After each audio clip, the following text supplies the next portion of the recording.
Welcome to part 3 of Just One Thing. Today we're going to be looking at the width of your stance.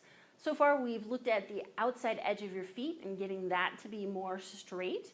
And then we've also looked at where the weight of your pelvis is in relation to your feet and getting your pelvis and your knee and your outside edge of your ankle all in the same vertical line. Now we're going to look at the width of your feet and the impact that that has. You will need your makeshift plumb line, your phone cord, whatever you used in the last segment. And we're going to start off by feeling for our objective marker. So what's going to clue us into where we are is going to be something called the ASIS, or the anterior superior iliac spine. If you feel along your pelvic bones, you're going to follow them as they wrap around to the front, and then if you go any further, you'll make contact with the flesh of your abdomen. So we're looking for the uppermost part of the pelvis that is the most in front, just before you hit your abdominal wall. This is your ASIS, and you have, as you can feel, a left and a right. So we're going to look at how our ASIS are lined up with our ankles. And what our ideal is to have the ASIS and the center of the ankle in the same vertical line, so running straight up and down. You may notice you have a habit of standing with your feet close together, which would make the vertical line of your ASIS and your ankle. The ankle is going to be more to the inside. So shift however you need to so that you can get those 2 points stacked in line with each other. And then check your other side and just see how that side lines up. If you have a mirror handy, this is great, and if not, you can just peek down to see. So I'm a little narrow, so I'm going to widen my stance, and I also notice my foot shifted forward a little bit.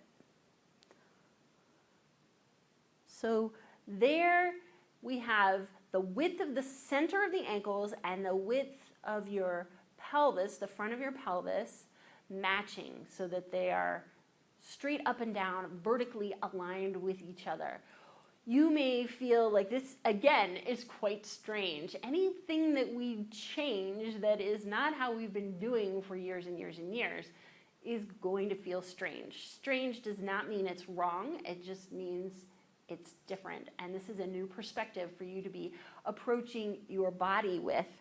Why do we want this width? Well, when we have our ASIS width matching our ankle width, we are helping to engage the muscles on the sides of the hip, these lateral hip muscles, in keeping us upright as well as supporting us when we're walking. When we walk with a more narrow stance, we're changing the geometry of these muscles, and they're not able to engage as they should when we're walking.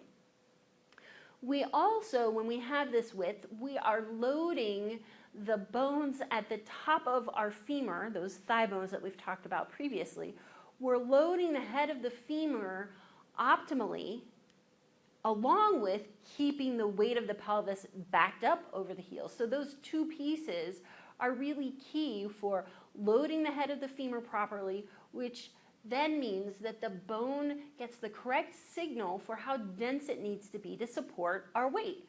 So this supports optimal bone density in the head of the femur, which is one of the prime sites for decreased bone density, and it's an area that is more vulnerable to breaking in response to loss of bone density. So having our width of our pelvis matching the width of the ankles signals the receptors in this area of our body, in these bones, to know just how much mineral needs to be present in those bones to have the optimal healthy density that matches the weight it needs to support.